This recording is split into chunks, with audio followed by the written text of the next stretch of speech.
por estar aquí presente, Señor, entre nosotros, entre tu pueblo. A ti sea la gloria y la honra. Sé tú muy alabado en lo profundo de cada corazón aquí presente. Para ello te pedimos que, Espíritu Santo, puedas purificarnos, puedas, Señor, Dios Santo, hacer notorio tu poder y tu presencia entre nosotros, para que sean derrumbados todos los ídolos, para que sean quitadas las vendas de nuestros ojos, para que sean rotas las cadenas de todos aquellos que están esclavos del pecado, en tinieblas, en oscuridad, caminando hacia la condenación. Ven con poder, Espíritu Santo, revela tu gloria, tu poder, tu majestad. Quita todo temor, quita toda angustia, quita todo afán, quita todo miedo, y que el gozo de la victoria y el triunfo de Cristo llene cada corazón. Señor, queremos ver tu gloria y tu majestad. En tu precioso y santo nombre. Amén. Hermanos, bienvenidos a este culto al Señor Jesucristo, al Padre, por supuesto, y al Espíritu Santo. Vamos a estar siguiendo, con la ayuda del Señor, Isaías, este precioso libro, donde es tan palpable el Evangelio, la persona del Señor Jesucristo, un remanente salvo por gracia en cada capítulo, ¿no? Hoy vamos a empezar el capítulo 9.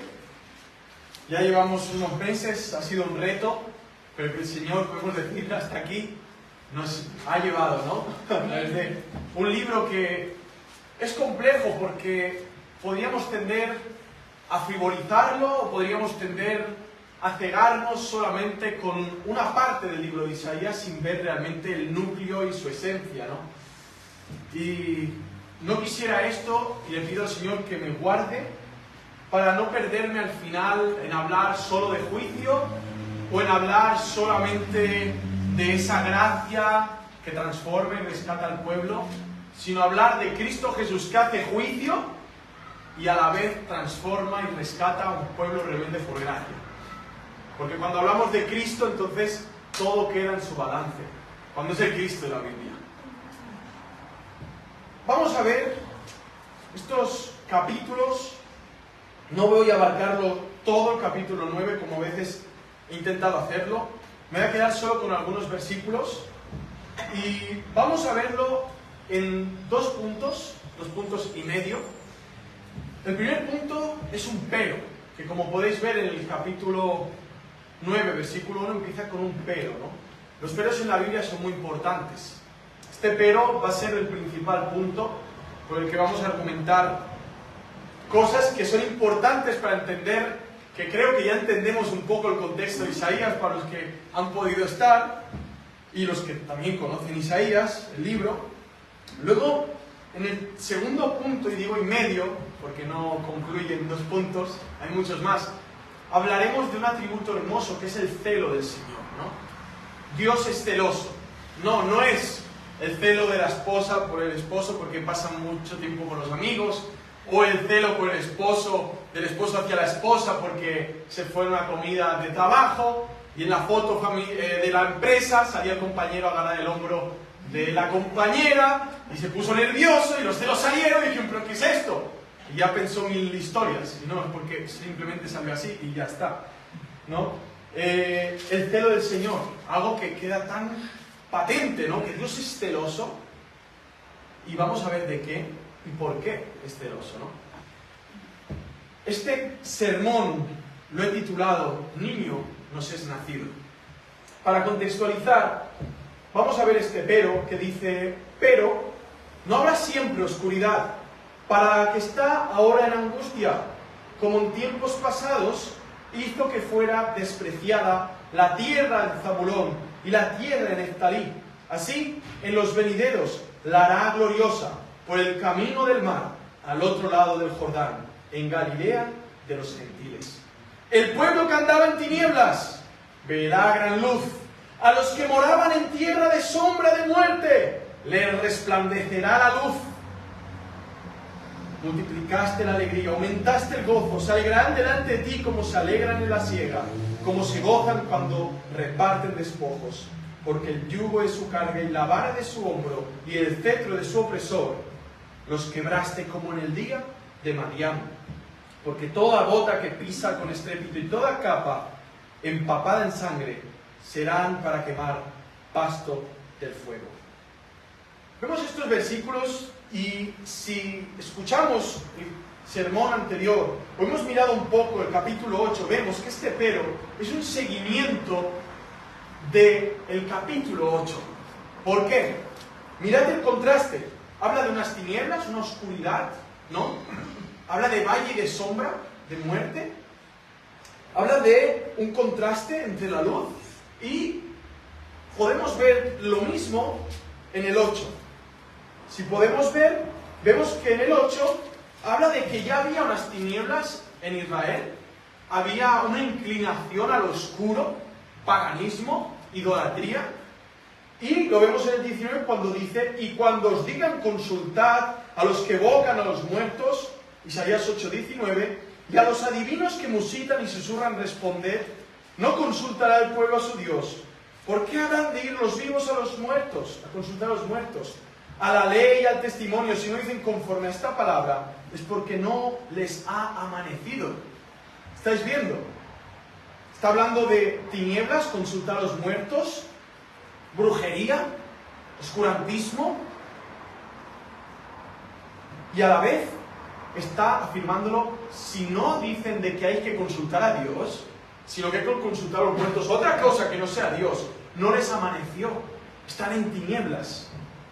Y aquí sigue, dice, pasarán por tierra fatigados y hambrientos, y sucederá que teniendo hambre se indignarán y maldecirán a su rey y a su Dios. Alzarán la vista y mirarán la tierra, y he allí tribulación y tinieblas, angustia y oscuridad, y serán sumidos en la oscuridad. Y en estas circunstancias, después de que Salomón cayera en esa gran idolatría de construir templos y templos y templos a los demonios, inclinado por todas las mujeres que tenía, luego vinieron sus sucesores y siguieron algunos lo mismo y lo mismo. Y Dios, en su juicio, los entregaba. ¿Cómo? Los entregaba a las pasiones de sus corazones, pero también permitía que naciones extrañas y extranjeras los atribularan, les saquearan todo.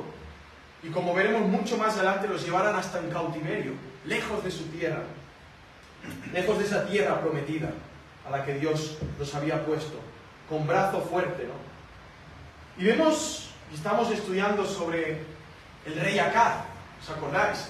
El rey Acaz, con su incredulidad, con su afán, con sus miedos, con un corazón dividido entre Dios y lo terrenal, llevaba al pueblo a la confusión y a las tinieblas. Como líder espiritual también de la nación, como rey de Judá, lo que estaba haciendo era dejar esa tribu de Judá que tenían la ciudad de Jerusalén, donde estaba el templo, hacían desviarlos. Sin embargo, lo que vemos es que las otras tribus ya estaban desviadas. Y sabemos que el rey de esas tribus, porque el reino se dividió entre Judá y las otras tribus, las 11 tribus, se dividieron. Y en este momento está Pekah y Acaz. Y Pekah, este rey, ha pactado con otras naciones. Ha pactado con el rey de Asiria. Se ha entregado. Y esto traía también aceptar los dioses de la nación en la que estabas haciendo la alianza. Y aquí dice este pero, en medio de todo esto, en medio de esta brujería, en medio de este pueblo que se está yendo al paganismo, en medio de esto, dice, pero, y este pero es glorioso. Martin Lloyd-Jones dice que son los maravillosos peros de la Biblia. Cuando estabais muertos en vuestros delitos y pecados tras la corriente de este mundo, pero Dios, con su gran amor con que nos amó, ¿no? Nos salvó, por gracia sois salvos. Son los peros de cuando te pinta un paralelismo de que está todo perdido, eres un desgraciado, te estás yendo al infierno, eres esclavo del diablo, el pecado te está pudriendo la vida, está haciendo estragos en tu matrimonio, te está destruyendo por dentro y por fuera, pero, el el Señor Jesucristo murió por los pecadores. Cree en Cristo y serás salvo del infierno y de la condenación eterna. Era un miserable, está perdido, pero el Señor me salvó. Y aquí vemos un pero de este contraste de tinieblas y luz. Y dice, pero no habrá siempre oscuridad para que está ahora en angustia. Había angustia en estas tribus, porque este pueblo diseñado por Dios no estaba encajando en el molde por el cual Dios los formó. Darle gloria y honra al Dios del universo. Y dice, como en tiempos pasados, hizo que fuera despreciada la tierra de Zabulón y la tierra de Neftalí. Así en los venideros la hará gloriosa, por el camino del mar, al otro lado del Jordán, en Galilea de los gentiles. Y aquí necesitamos un mapa, porque está hablando de regiones, está hablando de geografía y está hablando de un escenario donde Dios se propuso manifestarse, obrar y mostrar su gloria. No solamente en este contexto, sino mucho después, lo que iba a suceder más tarde. Cuando habla de tinieblas, también habla de que estaban sumidos en tinieblas o fueron echados a las tinieblas. Algo así como cuando hace Jesús referencia a aquellos que serán echados a las tinieblas por toda la eternidad. Estaban en tinieblas no solamente externamente, estaban en tinieblas por dentro. Sabemos que alguien en tinieblas no sabe dónde están las cosas, no aprecia la longitud de las cosas ni la profundidad. Puede creer que está andando recto y en 1 metro caerá en un profundo agujero. Un profundo agujero de kilómetros quizás. Pero no lo está viendo. ¿Por qué? Porque está en tinieblas. Así estaba este pueblo, sumidos en tinieblas, echados a las tinieblas por el Dios de luz, al cual habían despreciado, al cual habían echado a un lado. Sí, puedes ponerlo. Vemos Zabulón, Neftalí, fueron 2 tribus. Son las tribus del norte. Las tribus del norte, vemos ahora, que eran las que principalmente siempre eran las más afligidas. ¿Por qué? Porque arriba o a los lados siempre quedaban los moabitas o los filisteos, Asiria, Babilonia. Como podemos ver aquí, aquí está Zabulón, aquí está Neftalí. Normalmente, porque aquí vemos muchas montañas y por aquí había las planicies, siempre iban conquistando por aquí, por estas partes. Los que les tocó principalmente, ya que Pekah, el rey de Israel, que eran estas tribus, menos Jerusalén, Judá, todo esto era de Judá, que era grande, si estáis viendo, lo que pasó es que la alianza estaba también en que ellos podían ocupar sus tierras. Nosotros os damos ayuda militar, pero ustedes tienen que cedernos tierras. Entonces, ¿qué pasa? Que los sirios llegaban y se quedaban con todo. ¿Y esto qué hacía? Llevaba angustia, porque subían impuestos, hacían lo que querían con la gente. Y los que sufrieron fueron principalmente Zabulón y Neftalí. Fuerte. Tierras entregadas a las tinieblas. Tierras donde realmente sufrieron el paganismo, cuando en un pasado todos ellos hacían peregrinajes hasta Jerusalén, hasta el templo, para celebrar la Pascua, para celebrar la liberación de la esclavitud de Egipto, y ahora otra vez esclavos de los asirios. Qué fuerte, ¿no? Un pueblo que por ignorar su historia repetía sus errores y su pasado. Fuerte. Pero aquí le está diciendo, no habrá Zabulón, Neftalí, no para siempre habrá tinieblas, no para siempre habrá oscuridad, no para siempre estaréis así. Dice que los tiempos venideros hará algo glorioso por el camino del mar. ¿Cuál es el camino del mar? Todo esto es el camino del mar. Este es el mar de Galilea, por el camino del mar. ¿Qué más dice? ¿Alguien se puede leer la definición? Por el camino del mar, al otro lado del Jordán. Aquí está el Jordán, por aquí pasaba el Jordán. Para el otro lado, ¿qué iba a pasar allí? Dice, en Galilea de los gentiles. Galilea de los gentiles.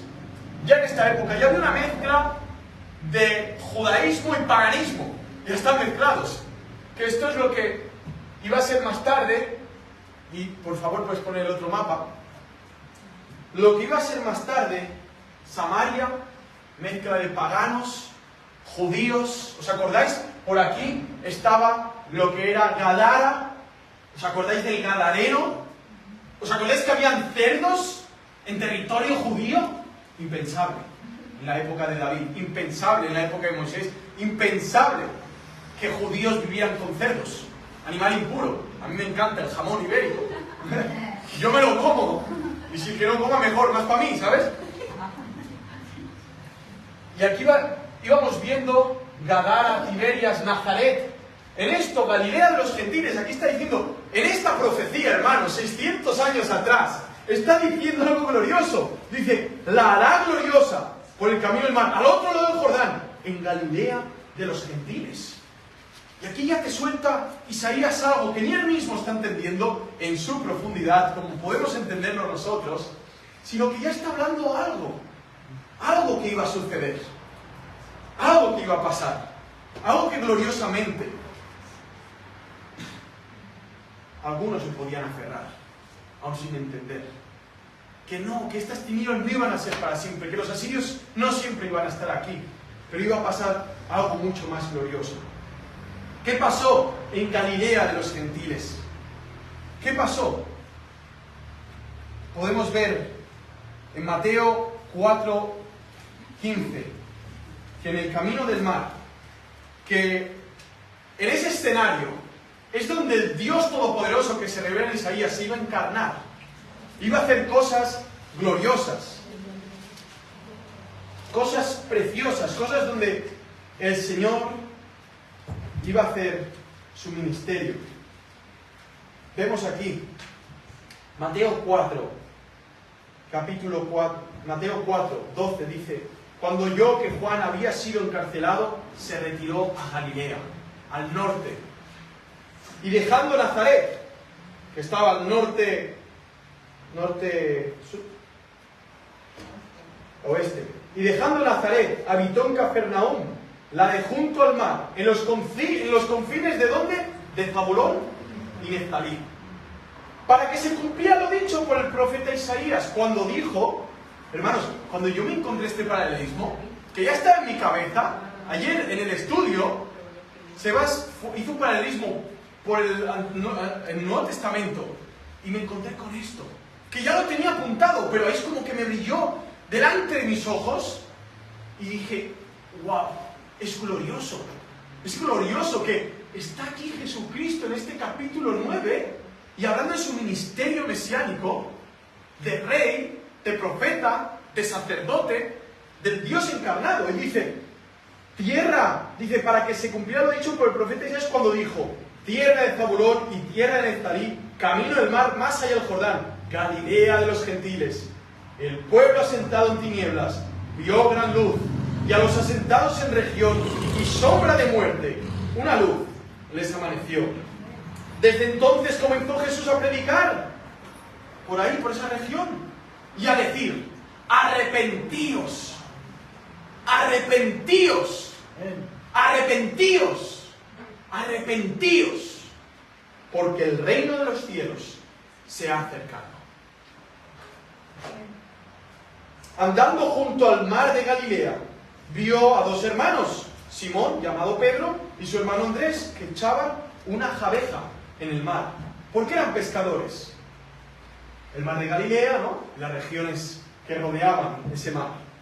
Les dice, venid en pos de mí, y os haré pescadores de hombres. Y ellos, dejando al instante las redes, lo siguieron, y pasando allí adelante, vio a otros dos hermanos, Jacobo el de Zebeo y Juan su hermano, que remendaban sus redes en la barca con su padre Zebeo, y los llamó. Y ellos, dejando al instante la barca y a su padre, lo siguieron, y recorría toda Galilea, enseñando en las sinagogas de ellos, proclamando el evangelio del reino y sanando toda enfermedad y toda dolencia en el pueblo. Y su fama se difundió por toda Siria, porque aún Siria estaba ahí, frontera. Asiria, Babilonia, Siria, helenizada por Alejandro Magno. Y le trajeron a todos los que padecían males, afligidos por diversas enfermedades y tormentos, endemoniados, lunáticos y paralíticos, y los sanó. Y grandes multitudes los siguieron desde Galilea y Decápolis y desde Jerusalén. Ya no iban para el templo, ahora iban para Jesús. El templo encarnado. Ya no iban para abajo, ahora iban para el norte, para donde Jesús. ¿Sabes qué pasa en el norte? El norte, no sé si hay alguna región terrible en tu país de donde vienes, de para allá no vamos. No, que sí, he visto un barrio muy bonito, hay un restaurante muy bonito, y sí, pero mejor vamos para otro lado porque allá no hay que ir. No, pero es que en Google he visto un restaurante, hacen unas carnes, bueno, no, sí, pero es que lo más seguro es que si entramos no saldremos. Esta región era igual, era Galilea de los gentiles, ya dicho desde 600 años atrás en el libro de Isaías. Era Galilea de los gentiles, perros inmundos, paganos, gentiles, para un judío de Jerusalén. Decía, ¿qué vamos a hacer por allá arriba? El Mesías fue para allá arriba. Predicar en esas sinagogas, donde seguramente no eran kosher, seguramente tenían sus impurezas, porque es que comparado a Jerusalén, donde estaban realmente los puros, eso era, perdón la palabra, un putiferio, un lugar de prostitutas, de drogadictos, de alcohólicos, de lunáticos, de endemoniados, como hemos leído, de gentuza, donde nadie, un religioso moralista fariseo, habría dado ni un segundo de su tiempo para dedicarlo. Y cuando el Señor Jesús dio meses de su ministerio y años de poder caminar por esas orillas del mar, principalmente llamando gente que vivía por allá, para hacerlos sus discípulos, para pescar almas. Es glorioso, ¿verdad? Y encontrarte esto en un contexto donde hay tinieblas también, donde hay oscuridad, donde Galilea de los gentiles se ha expandido por toda la nación y ahora todos son unos paganos, todos son unos rebeldes. Y dice, la hará gloriosa por el camino del mar, al otro lado del Jordán, en Galilea de los gentiles. El pueblo que andará en tinieblas verá gran luz. Amén. Verá gran luz. A los que moraban en tierra de sombra de muerte, les resplandecerá la luz. Nadie puede apreciar tan bien la luz si realmente no ha estado primero en tinieblas. No hace falta que ahora diga, pues quizás debería ir a mirar un poco las tinieblas para apreciar más a Jesús. Pequemos para que la gracia abunde, no de ninguna manera. Nadie que haya visto sus tinieblas, su perversión, su pecado, las incoherencias de una vida de decir una cosa y hacer otra, nadie así realmente luego podrá valorar la luz, y mucho menos podrá él mismo resplandecer reflejando esa luz. Nadie. Sí, el Señor permitió que el pueblo cayera en esa decadencia, permitió que existiera un Galilea de los gentiles, para luego ir y mostrarles una necesidad de Jesucristo. El Señor permite el deterioro en la sociedad, permite la inmoralidad, permite que hagan leyes sin respaldo de la justicia divina, sin respaldo de los valores bíblicos, para que la gente sea arrastrada a lo más perverso de sus corazones. Y ahí, en el mierdero, vean su gran necesidad, de que necesitan a Jesucristo. Pero claro, preferimos que todo sea moralizado. Y la putrefacción que está por naturaleza, se ha tapado por una venda. Aunque la llaga siga supurando pus y siga habiendo putrefacción en su interior, preferimos una venda. No, saca la venda, que se manifieste lo que en realidad hay en el corazón. Para que cuando se le predique el Evangelio, realmente sea evidente de su necesidad. Tan clara. Pero la religión y la religiosidad que se vivía aquí era poner tiritas sobre realmente la urgencia del Mesías, del arrepentimiento que Cristo predicaba en Galilea de los gentiles, que hoy se predica aquí y que por la gracia de Dios se puede escuchar todos los domingos. Y si lees la Biblia, lo seguirás escuchando, y si te pones de rodillas, el Espíritu Santo vendrá a ti y te llevará al arrepentimiento por su gracia. Te rodillas a Cristo, no ante un crucifijo o ante una simple pared. No de rodillas ante la religiosidad de hacer tiempo de piedad. No. De rodillas ante Cristo, que nos lleva al arrepentimiento, a la restauración. Y rodillas espirituales, ¿eh? Para los que tengan problemas de rodillas, o no tengan directamente, están en silla de ruedas, es de corazón. Rodilla espiritual, devoción, realmente reverencia, adoración en espíritu y en verdad, desde el corazón, que tiene que ser contrito y humillado. Les resplandecerá la luz. Y aquí dice, multiplicaste la alegría, aumentaste el gozo, se alegrarán delante de ti, como se alegran en la siega, como se gozan cuando reparten despojos. Y aquí pone dos comparaciones, en una cultura que era campesina y también sabía de guerra. En época de la siega, todo el mundo feliz, todo el mundo cosechando los frutos, ¿no? Y ese dice, así será vuestro gozo. Cuando se tiene el botín después de una dura batalla, hay un botín. ¡Qué alegría, qué gozo! Sí, han muerto unos cuantos de los nuestros, pero tenemos botín. Así será el gozo. De aquí también se puede poner el contexto. Es verdad, luego iba a venir un rey más piadoso, Ezequías. Iba a venir Josías. Iba a haber un cautiverio y luego iban a volver del cautiverio. Iban a volver a reproducirse, iba a volver a haber fruto, iban a ver otra vez pueblo. ¿Por qué? Porque realmente el pueblo estaba siendo diezmado.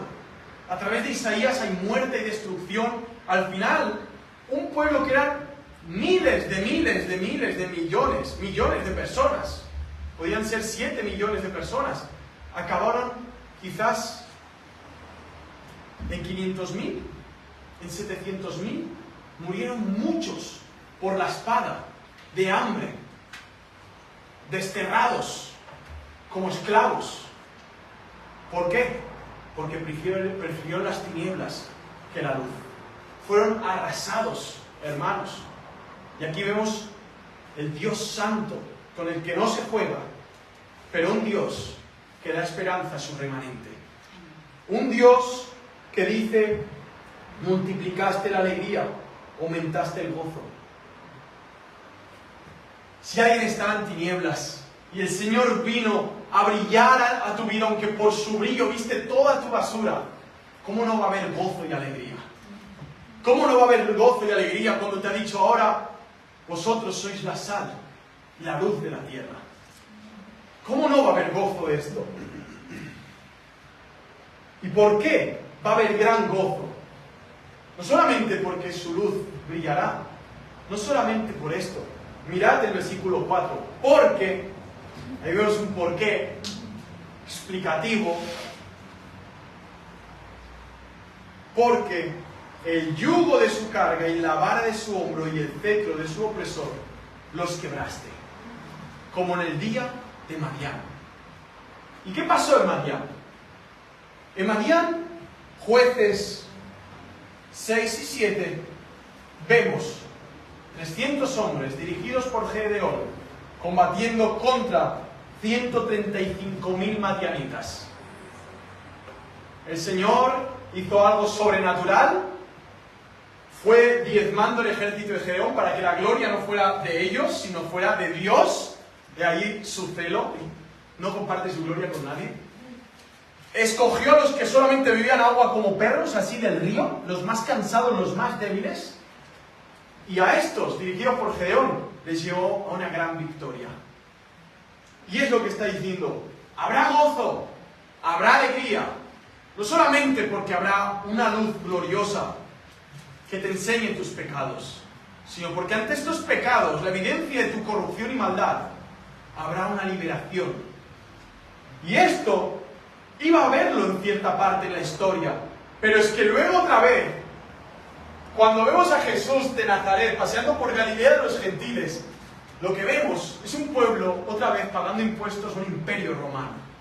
Y vemos nuevamente lo mismo, rebelión con los fariseos ante el Mesías. Rebelión y rebelión, y que no están viendo el libro de Isaías cuando lo tenían, un libro tan antiguo.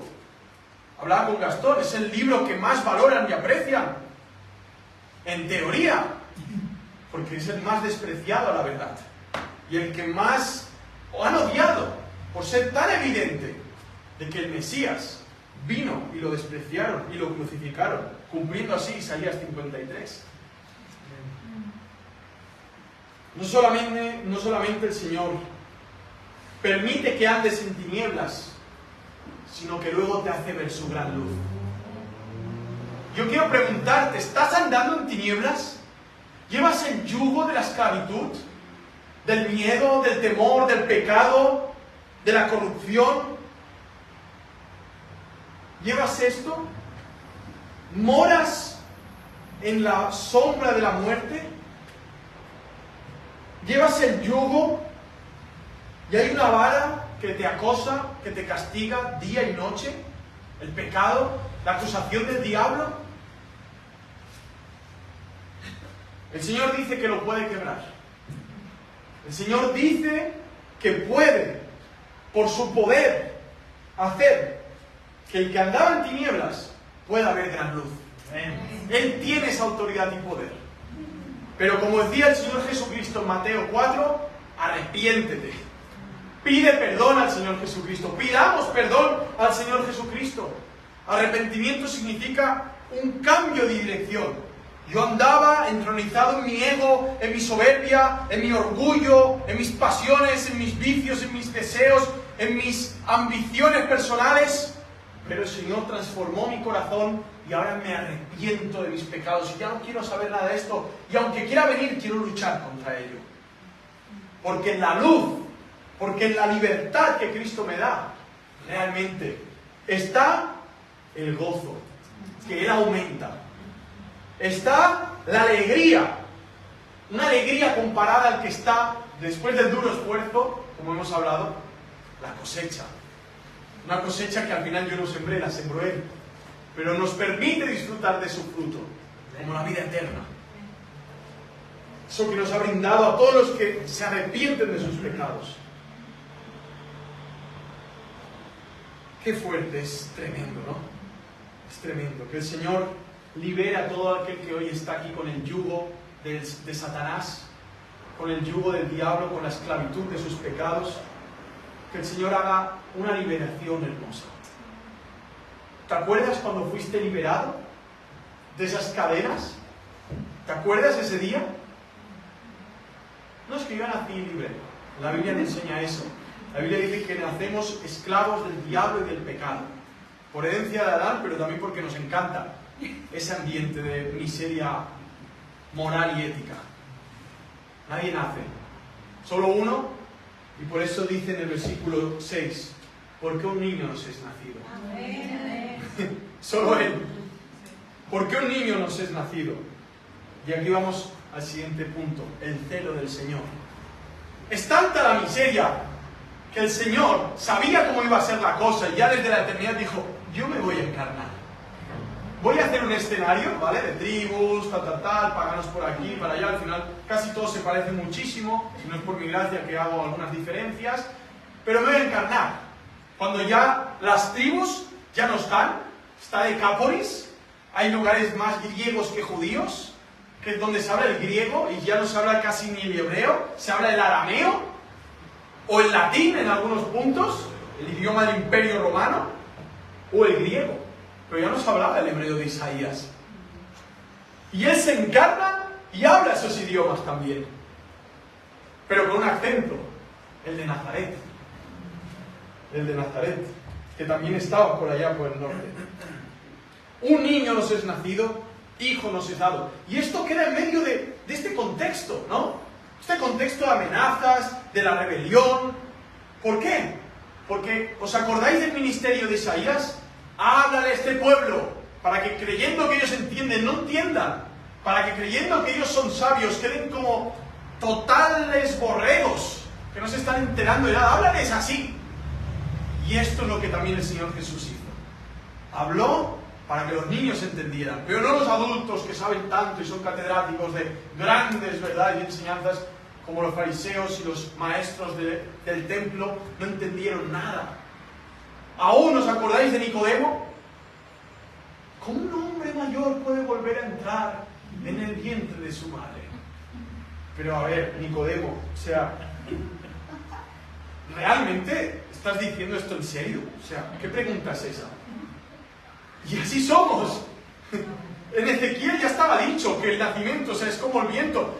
Ezequiel profetiza y los huesos se iban armando, ¿no? O sea, ya está. Esa enseñanza se parece a lo que el maestro te está contando, ¿no? No hay que volver a entrar en el vientre, es imposible. ¿Qué quieres matar a la pobre mujer?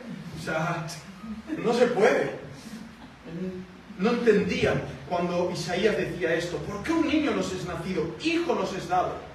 El dominio estará sobre su hombro y se llamará su nombre admirable, consejero, Dios fuerte, Padre eterno, príncipe de paz.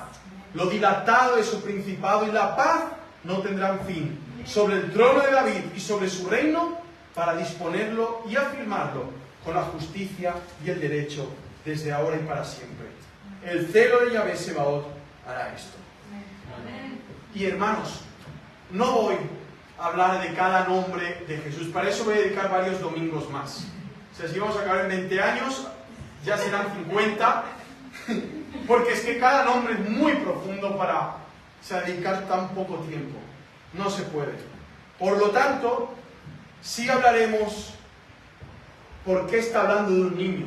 Y vemos que ya son referencias al capítulo 7, cuando se da una señal.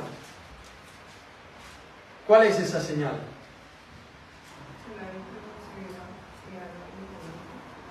¿Sí?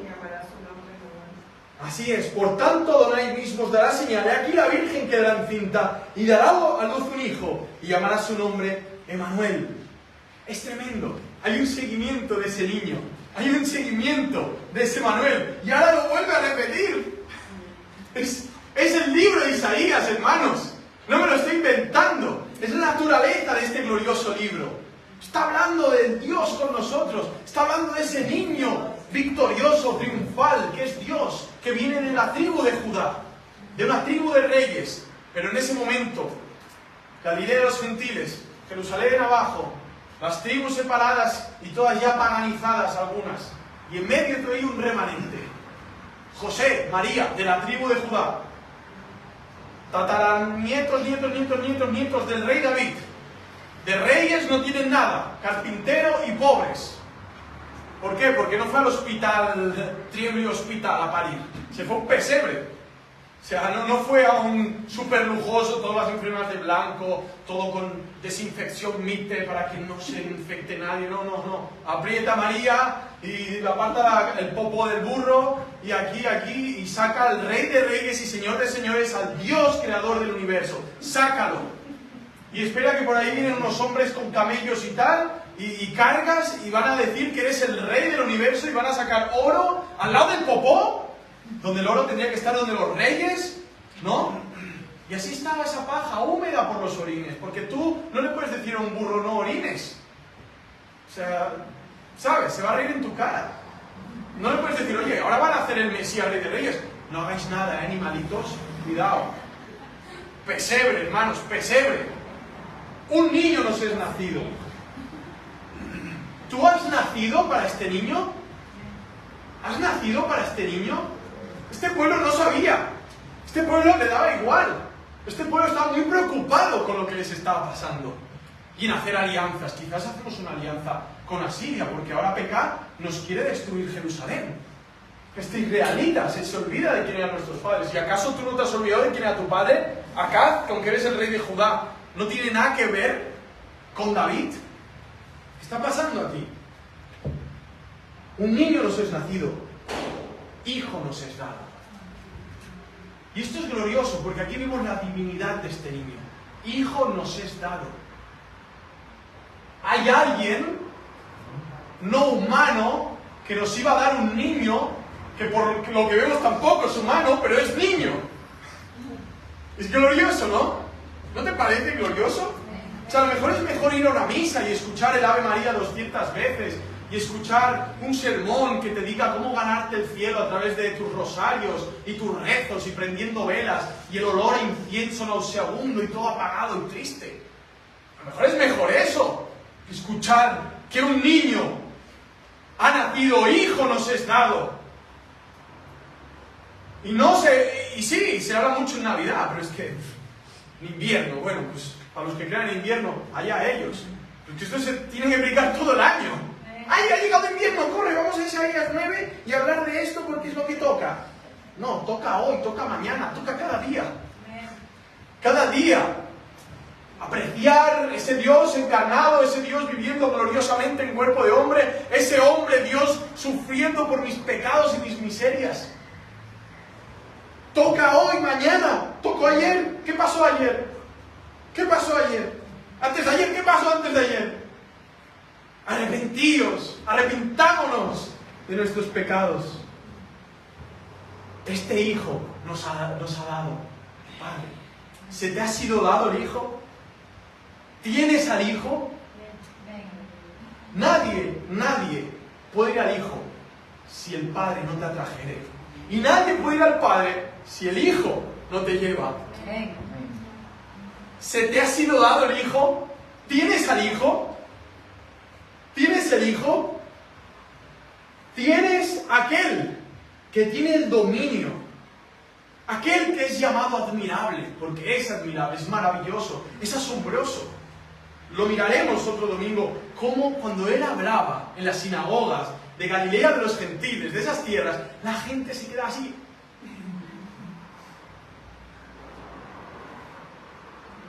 No hay palabras. Nunca nadie nos había hablado así. Nadie nos había hablado con tanta autoridad, con tanta ternura, con tanto amor. Admirable. Admirable. Consejero. ¿Has ido alguna vez a que te diga un consejo? Sí, una vez fui y me quejé de que mi hermano no quería partir la herencia conmigo. Y me soltó una que ya lo buscarás. Está por ahí por los evangelios. Diciendo, haced tesoros en los cielos. Y empezó a hablar de cosas celestiales y yo peleándome por la herencia. Y Señor, dile a mi hermano que parta la herencia conmigo. Y me empezó a hablar de cosas eternas. ¡Qué consejo! ¡Wow! Me quedé loco. Dios fuerte. ¿Lo viste andar por las aguas? ¿Vistes cómo lo intentaron prender tantas veces? Y dijo, no ha llegado mi hora, no me toques, hermano. No me toques, judío. No ha llegado mi hora. Todopoderoso. ¿Viste cuando multiplicó los panes y los peces? ¿Viste su divinidad y su fortaleza? Es tremendo, ¿no? Padre eterno. Aquí viene una confusión. ¿Cómo que Padre eterno? No es el Hijo. En la cultura hebrea, un rey era el padre de la nación. Era el que cuidaba, era el que guardaba la nación. Jesús no es el Padre, Jesús es el Hijo. Pero tenía toda la actitud de un padre ante sus discípulos. Cuidador, guardador, protector, guía, consejero. Príncipe de paz. Príncipe de paz. Para que haya paz, en lugares donde hay violencia, primero hay que hacer una guerra y vencerla. Y luego poner la paz. Este niño es el príncipe de paz. Él ha ganado la guerra y él pone paz. Él es el príncipe de la paz. Él tiene la autoridad para crear la paz en medio de donde hay conflictos. ¿Ves por qué es necesario este niño? Imagínate, Gastón, que ha llegado aquí con el niño. O sea, que alguien te dijera algo de este hermoso niño, todo rubito, ahí pegado a su padre, que fuera esto la definición de él. No lo creeríamos. ¿Qué dices? ¿Estás loco? ¿Pero tú quién te crees que eres, Gastón? Por eso, ni José ni María en su plenitud sabían. Él mismo tenía que revelarlo. Él mismo lo tenía que manifestar. Porque si te lo decía a otro, no te creía. Sin embargo, el Señor quiere que crean en Él por medio de la predicación del Evangelio. Pero será el Señor que te lo diga a tu corazón, por medio de su Santo Espíritu, creando en ti un quebranto, creando en ti una naturaleza que pueda llegar no solamente a entender esto, sino a vivirlo, a deleitarse en ello con este gozo multiplicado, aumentado, alegría y gozo. Príncipe de paz. Lo dilatado de su principado y la paz no tendrán fin. Un reino eterno. Un reino eterno. El reinado de Judá, ¿dónde está? ¿Dónde están las 12 tribus de Israel?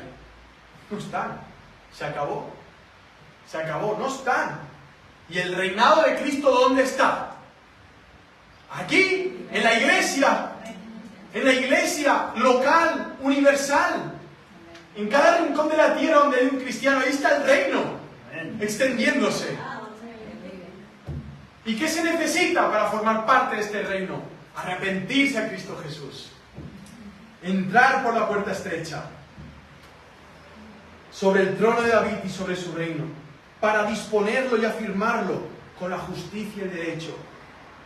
Es por eso que los que viven en este reino, los que disfrutan del rey en este reino, tienen que vivir en luz. Y tienen que vivir en gozo y alegría. Hay del cristiano que no tenga gozo y alegría. Hay del cristiano que no se deleite en esto. ¿Por qué? Porque cree que es más importante otras cosas que Cristo. Si Cristo es importante para ti, el gozo y la alegría son inevitables. Amén. Si Cristo no es el centro, no hay gozo en Él. En otras cosas sí, pero son frustrantes. ¿Por qué pasan? Porque son terrenales. También la justicia y el derecho forman parte de este reino. Si vives en este reino hay justicia y derecho. Y cuando hacemos injusticias o cosas que no están en lo derecho, o no nos gozamos y nos alegramos, y vivimos en parte, a veces en tinieblas, y vemos que hay tinieblas en nuestro corazón, entonces el Espíritu Santo te tiene que llevar a Cristo, a arrepentirte, para restaurarte y volver a esas sendas de luz, de justicia, de derecho y de gozo y alegría. Es todo compacto. ¿Por qué? Porque hay gente que cree que vive en la justicia y en el derecho, que viven en luz, pero no tienen gozo y alegría. Entonces, ¿qué ocurre allí? Un problema tremendo. ¿Por qué? Porque el gozo y la alegría son las manifestaciones de que estás viviendo en luz. Y si vives en luz, hay justicia y derecho. Entonces, no puedo decir, yo tengo mucho y alegría. Mira mi vida, no hay justicia ni derecho, por lo tanto estoy en tinieblas. Falso, hipócrita. En Juan, 1 Juan, dice que eres un mentiroso. La verdad no está en ti, vives en tinieblas. Oh, pero es que yo me gozo, me alegro, tengo tanta alegría, no sé qué. Vivo viendo pornografía, vivo en mentira, vivo maltratando a mi esposa o a mi esposo, vivo centrado en mí mismo, vivo centrado en mis planes y en mis ambiciones, pero tengo mucha alegría y gozo. Esa alegría y gozo, amigo mío, viene del mismísimo diablo. Él también se alegra y tiene mucho gozo y alegría cuando nos ve caer, pero es una alegría maligna, malvada y depravada totalmente, ¿no? ¿Cuántas iglesias hay donde la gente levanta las manos, hay tanto gozo y alegría, tanto tocan el tambor, hay fiestas? Analizas, metes un poco las narices en la privacidad y dices, pero no hay justicia y derecho. ¿Dónde está la luz aquí? Hay tinieblas. Y yo puedo ver mi vida y decir, ¿realmente tengo un gozo y una alegría basadas y fundamentadas en la persona de Cristo Jesús y en su obra? Si es así, tiene que haber luz. Y si no es así, porque he ganado tanto dinero, me ha ido bien, o me he casado con la mujer más hermosa de la iglesia, y tengo mucha alegría y gozo, y puedo presumir, mira, qué bien, ¿eh? Dios me ama, me ha bendecido mucho, mira. ¿Dónde viene esa alegría y gozo? ¿Por qué? Porque no tiene luz, ni justicia, ni derecho. Puede ser muy arrogante la alegría de uno y el gozo. La luz, la luz, la luz. La luz es la que realmente nos muestra qué es lo que realmente hay ante una expresión. Y es la luz de su palabra, de su revelación. Es la luz del Señor Jesucristo, la luz del Espíritu Santo. Es la luz del Padre que nos la reflejó en el Hijo. Es esa luz. Es esa luz donde el Señor es celoso. Es celoso. Isaías 48:11 dice, por amor mío, porque ¿cómo podría ser profanado mi nombre? Mi gloria pues no la daré a otro. No la daré a otro. Y Wayne Grudem dice, el celo de Dios significa que Él continuamente busca proteger su honor por amor propio. Él es celoso. Y si el pueblo de Dios dice que es pueblo de Dios y vive en tinieblas, el Señor desenvainará la espada. Y si el pueblo de Dios dice que ama a Cristo, que realmente Él es lo primero, y viven en amargura, en depresión, en queja, el Señor desenvainará la espada de su disciplina, porque Él es celoso.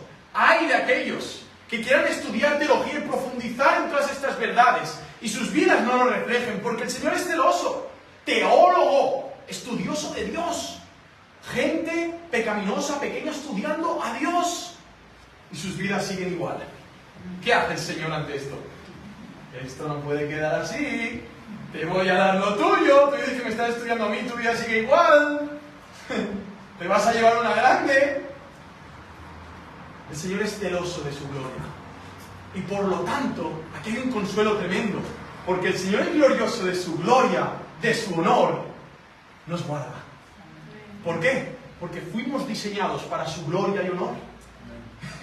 Él es celoso de lo que es suyo, Él es celoso de Él mismo, Él no puede compartir su gloria con nadie, pero Él nos permite juntarnos junto a Él para adorar su gloria, porque Él adora su gloria, y Él nos absorbe así, para que ahora dentro de Él adoremos también su gloria. Pero hay de aquel que de adorar a su gloria quiera pasar a ser glorioso. No, el Señor dirá, desenvaino el sable, desenvaino el sable. No voy a compartir mi gloria con nadie. Con nadie. Guau, perdón, es verdad que hay un niño. Ha durado mucho, Tiene resistencia, mis gritos. Para finalizar, hubo un emperador, Juliano el Apóstata, que cuando fue a morir, traspasado por una lanza, es el apóstata porque él fue cristiano en sus principios, fue enseñado en la escuela cristiana, ya el imperio por Constantino habría sido cristianizado, pero Julio había intentado volver al paganismo de antes de Roma y le fue fatal, le fue muy mal. Julio, en sus intentos también de conquistar, era un gran estratega y tal, murió en el 363. Y antes de morir, dijo algo. Dijo, visisti Galilea. ¿Qué significa, oh Galileo, has vencido? Él tuvo una lucha encarnizada con Jesucristo. Conoció las enseñanzas y luego quiso volver al imperio, al paganismo. No pudo hacerlo.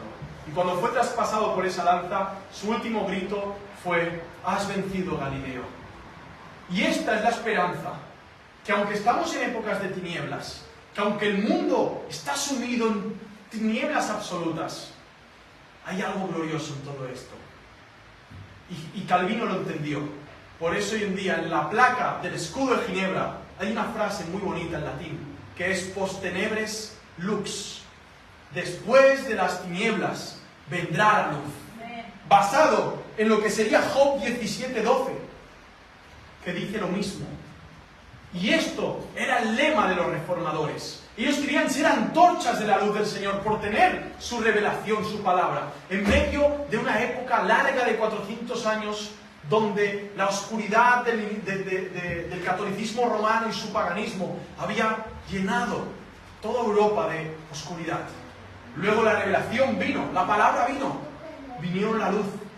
Y ahora nuevamente volvemos a las tinieblas. Y esto es el mundo, es un círculo que el Señor permite otra vez tinieblas, para que otra vez vuelva a brillar poderosamente la luz.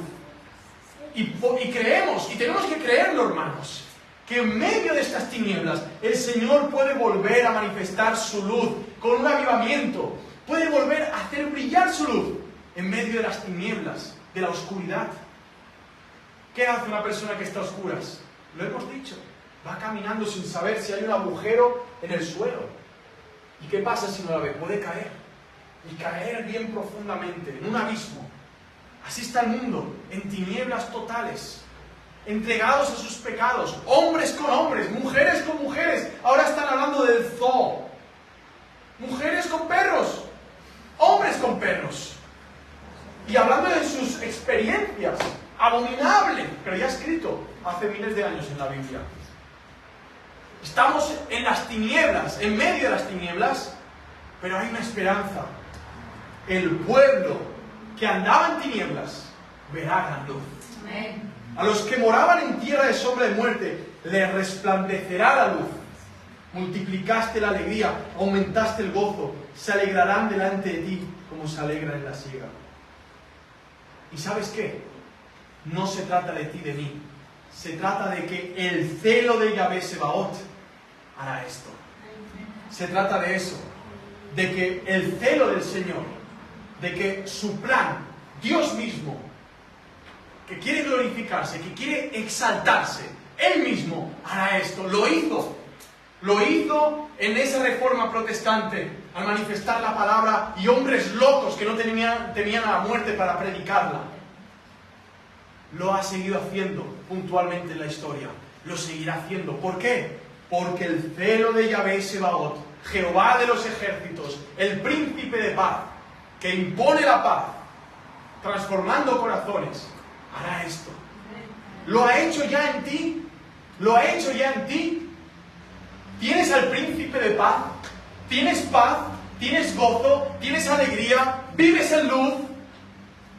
¿Te ha nacido un niño? ¿Cristo Jesús está formado en tu corazón, en tu vida? Si no es así, me voy 2000 años atrás y repito lo mismo que Cristo Jesús dijo en Galilea de los gentiles. ¿Qué dijo? Arrepentíos, arrepentíos, arrepintámonos de nuestros pecados al Señor Jesucristo. Ay, es que no sé cuáles son. Por favor. Ay, es que yo, el vecino. Por favor, arrepintámonos de nuestros pecados al Señor Jesucristo, para que su luz sea en nosotros, resplandezca en nosotros, y podamos tener ese gozo que no tiene este mundo, ni tendrá jamás si no es a través de Cristo. Señor bendiga su palabra. Vamos a orar. Vamos.